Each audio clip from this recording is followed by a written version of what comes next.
Udah 9 tahun lamanya fans Evangelion nungguin akhir dari seri tetralogi Evangelion Rebuild yang terakhir rilis pada tahun 2012. Ya, aku pribadi sebenarnya cuma sekitar 5 sampai 6 tahun sih, tapi ya sama aja lama.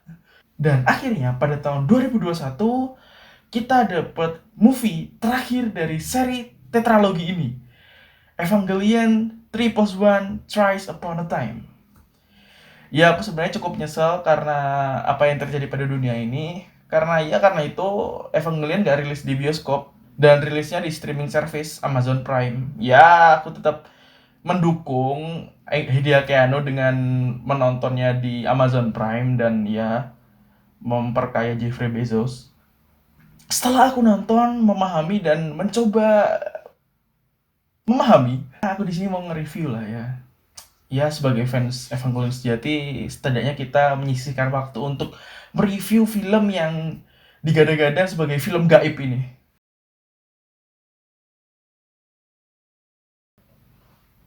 Kita mulai dari sesuatu yang paling dasar, paling fundamental, yaitu visualnya. Ya, Studio Ikara lah ya, garapannya udah bagus selama 9 tahun ini. Ya, ada peningkatan dari film terakhir yang 3.0 itu. Pewarnaannya sama seperti Rebuild pada umumnya, cukup luas, cukup colorful. Ya, tapi less gloomy seperti film yang 3.0 yang kemarin. Apalagi kalau dibandingin sama seri Ori, ya jauh tolong.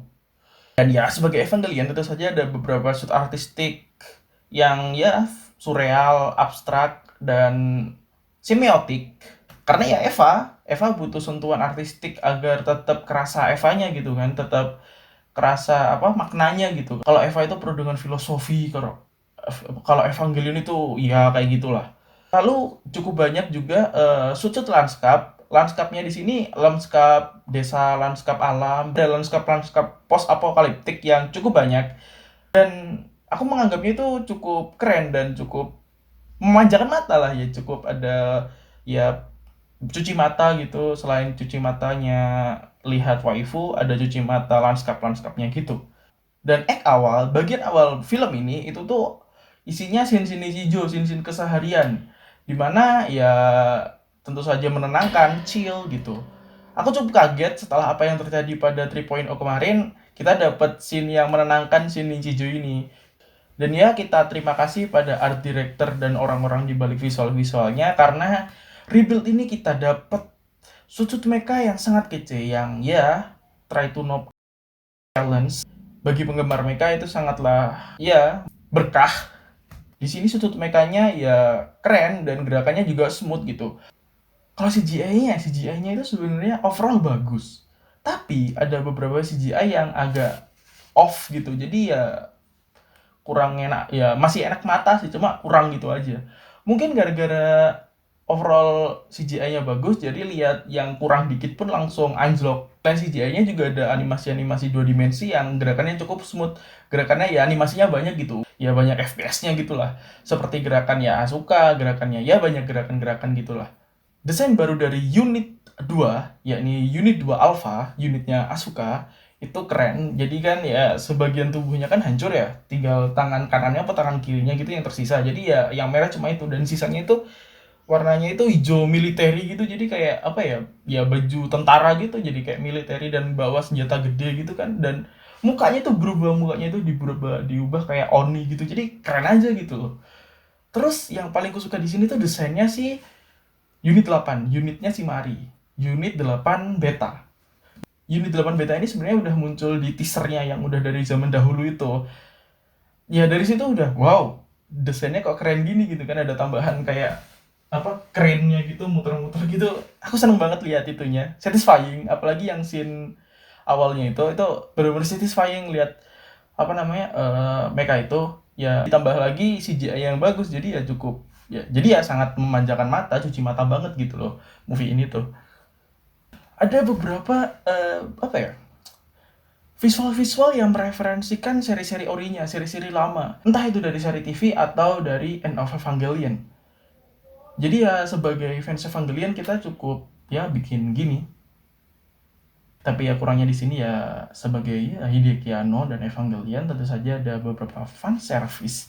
Fan service-nya di sini di samping mecha ya taulah shoot-shoot pantat dan ya itu cukup banyak. Jadi ya di samping itu tapi ya overall visualnya sangat memanjakan mata, sangat sampai mataku sampai jadi nutrisari, jadi Fanta jeruk. Kita masuk scoring, suara-suaraan. Ya musik-musiknya OST-OST-nya masih pakai OST-OST dari rebuild yang lama, plus ada yang baru. Musiknya udah sukses ngedevelop suasana scene itu, udah ya seenggaknya kita udah bisa ngerasain gimana scene itu gitu loh, musiknya. Dan ya di sini ada beberapa musik klasik, musik apa namanya? Musik-musik mellow, musik yang gimana ya? Ya Evangelion gitu. Musik-musik bahkan ada musik-musik lama, musik-musik tahun 80-an yang di cover untuk menemani ending scene-nya yang itu cukup wow gitu.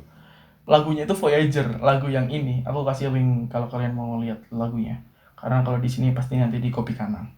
Ya musik-musik klasik, musik mellow dan musik-musik lama tersebut tugasnya di sini ya ngasih kesan ironi, ngasih kesan megah, ngasih kesan horor di Evangelion seperti Computer Tot yang mengiringi scene yang cukup mengerikan di End of Evangelion.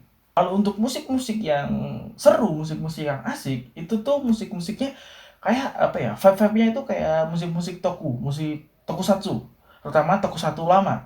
Ya ini nggak baru sih di Evangelion, terutama yang di rebuild. Di rebuild kemarin pun juga scene-scene mecha, scene-scene yang seru, scene-scene aksinya pun juga menggunakan musik-musik ala-ala toku gitu. Karena mengingat sutradaranya Hideaki Anno Sensei itu udah banyak ngedirect film-film tokusatsu dan akan mendirect film tokusatsu lagi. Jadi ya kita tunggu juga karya-karya Hideaki Anno yang lain. Lalu untuk lagu-lagunya udah aku sebutin tadi satu Voyager itu di sini lagu favoritku. Dan untuk One Last Kiss ya banyak yang suka dan aku jujur juga suka sih One Last Kiss. Cuma ya lebih suka Voyager. One Last Kiss sudah bisa ngasih kesan Evangelion selama ini karena sebelum movie-nya rilis secara global, One Last Kiss sudah banyak didengar orang juga. Jadi ya setiap denger One Last Kiss yang muncul mukanya Shinji, Asuka, Rei dan lain-lainnya.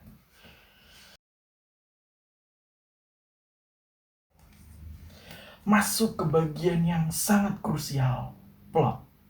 Awal ini aku bakal ngasih yang non spoiler, baru nanti yang spoiler. Jadi ya masih oke-oke aja kalau kalian belum nonton filmnya. Untuk pacing awal film ini itu tuh lambat dan lama-kelamaan bakal cepet. Ya karena seperti yang ngomong tadi, act awal atau bagian awal film ini tuh sekitar 1 jam kita bakal ditemani scene-scene keseharian, scene-scene chill. Kita ditemani musik-musik yang menenangkan dan tingkah Rey yang cukup imut dan polos. Jadi ya cukup nenangin scene ini. Aku kaget karena mendapatkan scene ini karena apa yang terjadi di movie 3.0 kemarin itu sangatlah gila karena movie itu benar-benar pacingnya ngebut banget, jadi ya nggak ada ngeremnya di movie itu, di film yang ketiga kemarin. Dan sekarang kita dikasih scene ginian ya itu cukup menenangkan, cukup ya bisa cooling down penonton lah ya setelah menunggu bertahun-tahun. Dan Shinji balik lagi seperti Shinji apa kita kenal, nggak seperti yang kemarin-kemarin. Shinji di rebuild ini kan agak kayak punya keberanian gitu kan, kayak lebih punya pendirian. Apalagi di movie kedua dan ketiga. Yang kedua dia pengen nyelamatin Rey dan ketiga dia pengen melakukan sesuatu dengan Kaoru gitu kan. Pengen nyelamatin dunia dengan Kaoru tapi hasilnya ya seperti itu gitu. Dari kedua movie sebelumnya ini itu ngefek Shinji yang sekarang, Shinji yang di awal-awal ini. Tapi nanti ya Shinji akan mendapatkan sesuatu yang sangat gila. Di awal ini kita dipertemukan teman lama Shinji. Ada Kensuke, Toji, dan Hikari. Ya cukup seneng lihat karakter-karakter yang sebelumnya nggak ada, terus ada lagi gitu kan dalam dengan bentuk yang berbeda itu ya cukup ngasih kesan nostalgia gitu buat ngeliat-liat karakter-karakter ini. Lalu masuk ke Act 2 bagian 2. Di Act 2 ini ya mulai ada konflik internal di Wile. Terus ya sebenarnya cukup gak penting sebenarnya konflik internal di Wile ini gitu. Sama seperti Shinji, konflik internal Will ini tuh bawa sesuatu dari movie sebelumnya gitu. Ya, nggak apa-apa sih, tapi aku kurang suka. Nggak apa-apa, karena ya biar ada shout pautnya dari movie sebelumnya, nggak cuma loncat gitu. Jadi ya ada konsekuensi dari movie sebelumnya gitu. Jadi ya cukup bagus. Tapi aku pribadi kayak ngerasa kurang penting. Pacingnya udah mulai naik, tapi tetap terbata-bata. Karena ya Eva butuh waktu untuk menyampaikan makna dan ya artistik shit kayak gitu. Udah mulai ada aksi mecha, terus ya udah mulai aksi lah di sini. Mulai dari sini sampai nanti terakhir itu bakal full apa namanya? Full aksi, enggak full juga sih, ada beberapa selingan drama. Tapi ya cukup imbang drama dan aksinya. Lalu di sini banyak twist-twist di mana ada reveal misteri gitu kan, Gendo muncul. Ya sebenarnya kita sebenarnya kalau kalian emang nonton Evangelion, apalagi nonton Evangelion, kalian harusnya tahu apa yang Gendo rencanakan. Tapi aku nggak mau spoiler di sini. Ya Shinji dikit-dikit dapat development setelah apa yang terjadi pada sorry, hampir spoiler. Ya Shinji mulai dapat development setelah apa yang terjadi gitu kan, dia dapat konflik terus ya dikit-dikit dapat development. PS3 ini di sini tuh peaknya Shinji itu di sini, dan ya mekanya tambah keren dan dramanya juga lebih intens gitu kan. Dan mulai dari sini banyak-banyak scene-scene abstrak, surreal dan ya semiotik kayak gitu. Bisa dibilang memasuki akhir bagian ini itu tuh gimana ya? Rasanya kayak series Evangelion yang TV di 2 episode terakhir yang benar-benar GJ itu. Ya hampir-hampir kayak gitu, tapi di sini lebih jelas daripada 2 episode terakhir itu. Ya ada karakter yang dapat apa ya, perkembangan perkembangan karakter gitu kan, perkembangan sifat kayak gitu-gitu. Terus bahkan ada yang nambah lore di sini, ada 2 karakter yang nambah lore gitu kan. Dan itu cukup mengagumkan karena ya ini satu act gitu. Semua hal terjadi di situ gitu kan. Semua hal bisa dicampur oleh dia Keanu dalam satu act itu. Itu cukup genius banget. Ada aksi, ada drama, ada penambahan karakternya, development dari karakternya gitu kan. Ya walaupun cepat tapi gimana ya? Itu udah bisa ngasih kesan gitu buat penonton gitu. Jadi itu sangatlah keren untuk Hideaki Anno. Kita applause untuk Hideaki Anno Sensei. Paci-paci. Dari sini bakal ada spoiler, jadi kalau kalian belum nonton bisa skip dulu, ada timestamp di bawah. Terus kalau kalian udah nonton ya lanjut. Ya kita ya sebagai orang-orang yang nonton kita udah bebas ya. Kita spoiler di sini. Ya, aku nggak suka konflik yang terjadi pada Wille, di internal Wille. Seperti ya mereka nggak percaya Shinji lagi gitu kan. Ya nggak apa-apa sih, itu masih oke yang internal Wille-nya. Yang nggak aku suka itu tuh konflik yang dibawa sama Sakura dan Midori. Sakura itu yang ini, Midori itu yang ini. Kalau kalian lupa, kayak gimana ya? Ya emang ngasih drama yang cukup intens di situ, tapi nggak penting banget gitu loh. Soalnya penyelesaiannya, resolusinya itu kayak blast gitu loh. Kayak ya udah gitu, kayak kayak gimana ya? Mereka kan sebelumnya kakak banget, terutama si Midori kan. Kalau si Sakura kelihatannya ya biasa aja lah. Sakura cuma apa namanya, khawatir sama Shinji, tapi yang Midori ini benar-benar benci sama Shinji gitu loh. Kayak akhirnya cuma ya gitu loh. Ya di sini ada shot dengan karisma Misato, tapi kayak kurang aja gitu. Mungkin emang resolusinya nggak apa-apa ditaruh belakang, tapi konfliknya itu emang dikasih di belakang gitu. Lebih runtut, lebih pelan gitu kan daripada langsung gini. Jadi kesannya scene drama tembak-tembakan itu nggak penting banget. Lalu ya Misato di sini yang dari movie kemarin itu diem aja, kayak Misato udah berubah gitu kan. Di movie kemarin Misato bukanlah Misato-san yang kita kenal, dan lama kelamaan Misato-san udah kembali seperti Misato-san yang kita kenal. Ya setelah dia mengakui dia masih menyayangi kayak gimana gitu.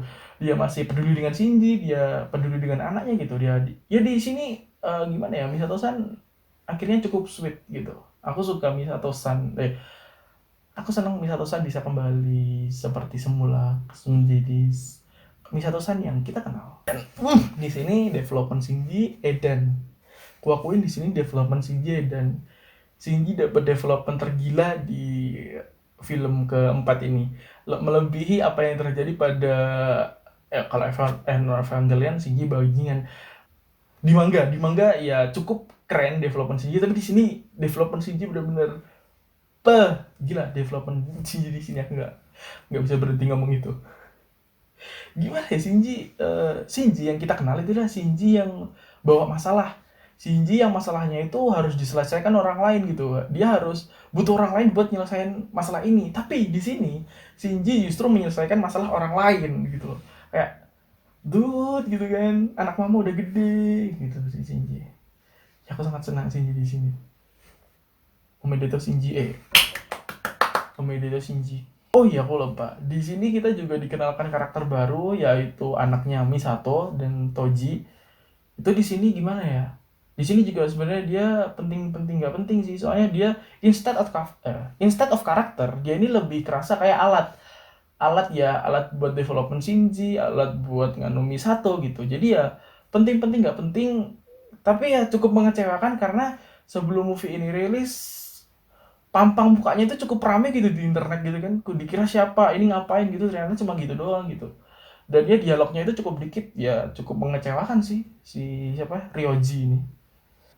Ketiga ini best. Ketiga itu best dari semuanya, sumpah. Ketiga itu best.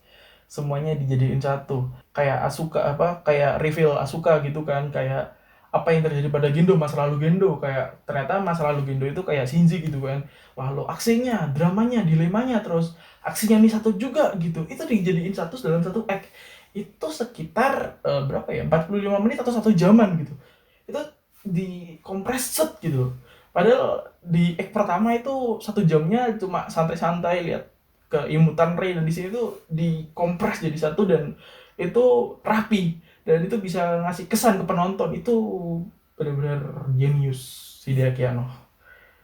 Dan yang gue suka di sini adalah ketika di anime biasanya itu kan kalau karakter utama udah semangat, udah berani buat ngelawan bos terakhir kasarnya gitu ya, orang-orang itu bakal nungguin karakter utama. Di sini enggak. Di sini mereka tetap bantu Shinji. Si Misato sendiri di sini malah. Misato ingin membantu Shinji dengan bikin spear baru gitu. Terus Mari yang pengen bantu Misato buat masuk ke Entire Universe. Di sini yang berjuang nggak cuma Shinji doang gitu. Itu yang cukup keren di sini. Dan ya Misato ya MVP di sini. Dan untuk Shinji ngelawan Gendo itu cukup intens.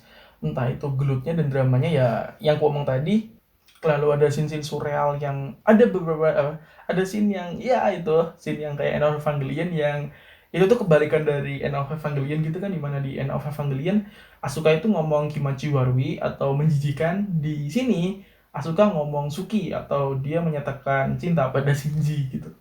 Kalau ada scene break the fourth wall gitu kan, yang pas scene Neon Genesis, scene dia ngomong sama Rey, dia ada itu itu nggak tahu, itu keren sumpah. Iya itu. Lalu ending scene-nya yang pas Voyager itu, yang dimana mereka meledak, yang itu apa namanya, Sayonara Subito no Evangelion itu kan meledak gitu kan, lagunya Voyager gitu. Di sini tuh kebalikan scene Fanta itu di End of Evangelion, dimana scene Fanta itu kita ngasih kayak what, kayak kita dibawa ke kekosongan gitu, kita dibawa ke depresi. Tapi di sini di Trash Upon a Time di movie keempat ini itu wow, di sini kita malah lega, di sini kita malah seneng gitu. Di sini memang kebalikannya si End of Evangelion sih gua akuin movie ini gitu. Tapi ada sesuatu yang mengganjal, nggak satu sih, ada satu lagi yang mengganjal di mana ya? Di benak aku gitu. Yang pertama, Asuka sama Kensuke oke. Lalu Rei sama Kaoru gimana ya, masih oke lah, masih gimana ya, ya